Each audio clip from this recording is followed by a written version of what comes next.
Mapagpalang araw po sa lahat. Nais kong muling magbahagi ng salita ng Diyos na matatagpuan po natin sa Book of Romans chapter 5 verse 8. But God demonstrates His own love toward us, in that while we were still sinners, Christ died for us.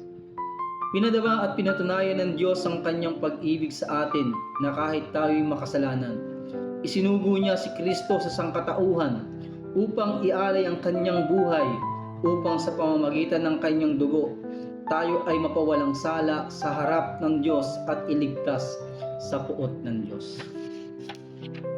Romans chapter 5 verse 9, much more than having now been justified by His blood, we shall be saved from the wrath of God through Him.